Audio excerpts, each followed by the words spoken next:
Hello students, welcome to Vindhya with Wisdom. Today we will learn class 4th English chapter 1 Wake Up Poem. Let's get started. Wake up, it's a lovely day. Oh, please get up and come and play. The birds are singing in the trees and you can hear the buzzing bees. तो मैंने आप सबके लिए poem को read कर दिया है. अब मैं आपको इसे एक्सप्लेन करूँगी. वेक up it's a lovely day. मतलब ऑथर कहना चाहते हैं कि उठो उठो, देखो ये कितना सुहाना दिन है, कितना सुंदर है ये. देखो इसे, वो इसलिए लगा है wake up it's a lovely day. उठो उठो, जागो, देखो ये कितना अच्छा दिन है. Oh please get up and come and play. Oh जल्दी उठो और खेलो हमारे साथ. Oh please get up and come and play. Oh जल्दी से उठो, हमारे साथ आके खेलो, देखो कितना सुहाना दिन है. The birds are singing in the trees. Birds जो है ना, पक्षी, वो पेड़ों पे चहचहा रहे हैं, गाना गा रहे हैं सुबह सुबह. And you can hear the busing बीज. और तुम सुन सकते हो इन बसिंग बीज को. जब हम लोग देखते हैं ना, मक्खी होती है जो, वो कैसे बिज बिज की साउंड निकालती है ना, उसी को ऑथर कह रहे हैं you can hear the busing बीज. कितना सुहाना दिन है. आप सब सोचो, उठो उठो, देखो कितना सुहाना प्यारा दिन है. जल्दी आओ हमारे साथ खेलो. देखो पक्षी पेड़ पे चहचहा रहे हैं और तुम सुन सकते हो बसिंग बीस को. जो हमारी बीस होती है, हनी बीस होती है, वो सब एक बसिंग साउंड निकालती है ना, उन्हीं को यहाँ पे बसिंग बीस लिखा गया है. यानी उनकी साउंड को दर्शाते हुए कहा गया है कि you can hear the buzzing bees. Let's go to another slide. Next paragraph अब हम लोग पढ़ने जा रहे हैं. तो चलिए, आप लोगों ने तो एक पैराग्राफ पढ़ लिया है, तो आप लोग बहुत करीब है इस पोएम को ख़त्म करने के लिए. बस एक और पैराग्राफ पढ़ना है. तो चलिए पढ़ते हैं. Wake up it's a lovely day. Oh please get up and come and play. It is much too late to lie in bed. So hurry up you sleepy head. समझ गए आप लोग? मैंने आप लोगों के लिए से रीड कर दिया. मैं एक और बार करती हूँ ताकि आप लोगों को समझ में आए. जैसे कि आप लोग भी मेरे साथ रीड करेंगे. Okay. Wake up it's a lovely day. It's जो इधर लगा है ना, उधर जो ऊपर कमा लगा है, वो आई की जगह पे लगा है. शॉर्ट फॉर्म है इट इज़ जो होता है ना, it's a lovely day. Oh please get up and come and play. देखो देखो, ये कितना सुहाना दिन है. आप लोग भी इमेजिन करो कि कितना सुहाना दिन है. आप लोग सुबह सुबह उठे और खेल रहे हो, कितना मस्ती है भरा वो दिन होगा. सोचो, पक्षी पेड़ पे चहचहा रहे हैं. वैसे ही ऑथर ने ये सब सोच के इस पोएम को लिखा है. वेक अप, उठो उठो, देखो ये कितना सुहाना दिन है. ओह जल्दी उठो और आके खेलो हमारे साथ. ये तो बहुत देर हो गया बेड पे बैठे बैठे. आप लोग तो, जैसे ऑथर कहना चाहते हैं कि आप लोग तो बहुत देर तक बिस्तर पे सोते. तो नहीं, ये बहुत देर तक नहीं सोना चाहिए आपको. यहाँ पे वो कह रहे हैं it's much too late to lie in bed. आप लोग प्रोनाउंसिएशन सुने. It is much too late to lie in bed. यहाँ पे बहुत देर हो चुकी है, आप लोग बिस्तर पे कब से पड़े हैं, तो जल्दी आओ. So hurry up you sleepy head. यहाँ पे जो लोग ज़्यादा सोते हैं, उन्हें इस ऑथर ने स्लीपी हेड के नाम से बुलाया है. यू स्लीपी हेड का मतलब होता है जो ज़्यादा सोता है. So hurry up you sleepy head. बहुत ही ईजी और कितनी सुंदर पोएम है ना. इसके वाक्य कितने सुंदर और मीठे हैं. आप भी ऐसे पोएम्स लिख सकते हैं जब आप बड़े हो तो. इसीलिए आपको ये सारी पोएम्स से आइडिया भी लेने चाहिए. तो चलिए अब नेक्स्ट स्लाइड पे चलेंगे अब थोड़ी ही देर में. लेकिन इससे पहले क्या आपने इसे समझ लिया है? मैं एक और बार रीड करूँगी आप लोगों के लिए. वेक up it's a lovely day. Oh, please get up and come and play. It is much too late to lay in bed. So hurry up, you sleepyhead.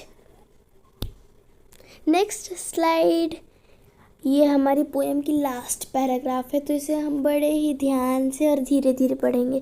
ये हमारे पोएम का अंतिम पैराग्राफ है. तो आप सब खुश हैं? चलिए इसे पढ़ते हैं.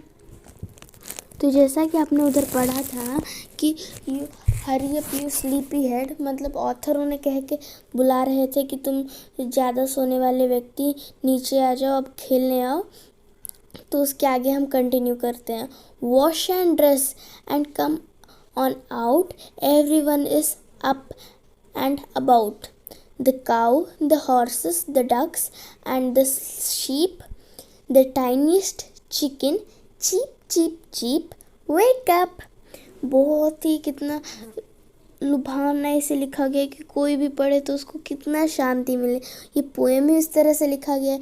तो यहाँ पे ऑथर कहते हैं वॉश एंड ड्रेस. जब आप लोग सो के उठते हो तो अपना फेस वॉश करते हो, ड्रेस बदलते हो. तो वहीं ऑथर कह रहे हैं कि आप अपना फेस वॉश करो, ड्रेस बदल के आ जाओ बाहर खेलने. और देखो बाहर आके सब लोग इधर उठ चुके हैं. गाय उठ चुकी है, हॉर्सेस यानी घोड़े, डक्स और फिर शीप यानी भेड़, डक्स बतख, और जो छोटे छोटे चूजे होते हैं मुर्गियों के छोटे छोटे बच्चे, वो कैसी साउंड निकालते हैं? Cheep cheep cheep. तो जो चिप चिप चिप की साउंड निकालते हैं ना, उसी को ऑथर ने यहाँ पे लिखा है कि जो छोटे टाइनीस्ट चिकन्स है, जो मुर्गी के जो सबसे छोटे प्यारे बच्चे हैं, वो भी उठ चुके हैं और वो चीप चीप कर रहे हैं.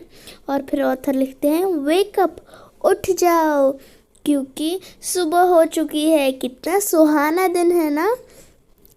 तो आपको ये पोएम पसंद आई ना? मुझे बहुत पसंद आई. आपको भी ये बहुत पसंद आई. कितने प्यारे प्यारे इसमें वर्ड्स हैं.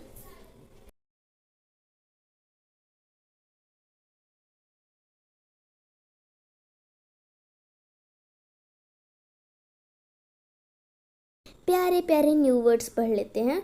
वो आपको अपनी टेक्स्ट बुक में जब आप नीचे देखोगे तो आपको एक हेडिंग मिलेगी, पिंक कलर से लिखे होंगे न्यू वर्ड्स. वो आपके न्यू वर्ड्स हैं. चलिए मैं आपके लिए पढ़ देती हूँ उन्हें. पहला न्यू वर्ड है लवली. लवली का अर्थ होता है प्यारा. जो कोई भी चीज़ प्यारी होती है उसे कहते हैं लवली. जैसे कि हमने यहाँ पे यूज़ किया है पोएम में, इट्स अ लवली डे यानी प्यारा. उसके बाद बजिंग. वैसे मैं आपको लवली की स्पेलिंग प्रोनाउंस करके दिखाती हूँ. LOVELY,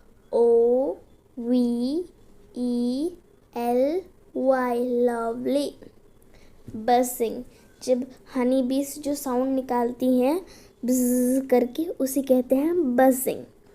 बजिंग की स्पेलिंग है BUZZING,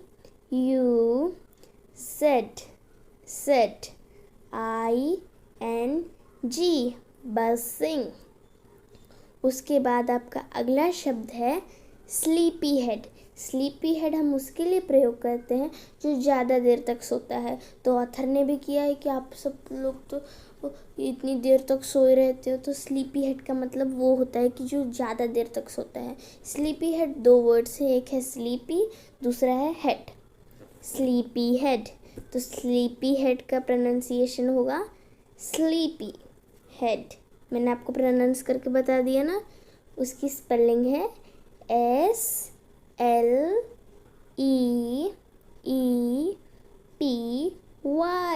स्लीपी. उसके बाद sleepy head, HEAD, sleepy head. अगला वर्ड है टाइनीएस्ट यानी छोटा. छोटा सा होता है ना, the tiniest chicken, cheep cheep cheep. तो टाइनीएस्ट का मतलब होता है सबसे छोटा. टाइनीएस्ट की स्पेलिंग है TINIEST,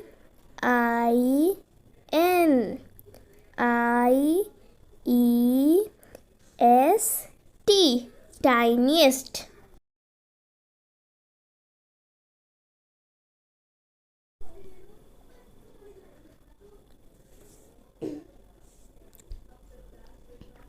और सबसे इम्पॉर्टेंट जो मैं डिस्कस आपके साथ करने वाली हूँ न्यू वर्ड्स के बाद, जो होते हैं हमारे पोएम के ऑथर, जो है सी फ्लेचर। ये हमारे पोएम के ऑथर हैं जिन्होंने ये कविता लिखी है। C Fletcher is the author of our poem who wrote the poem wake up.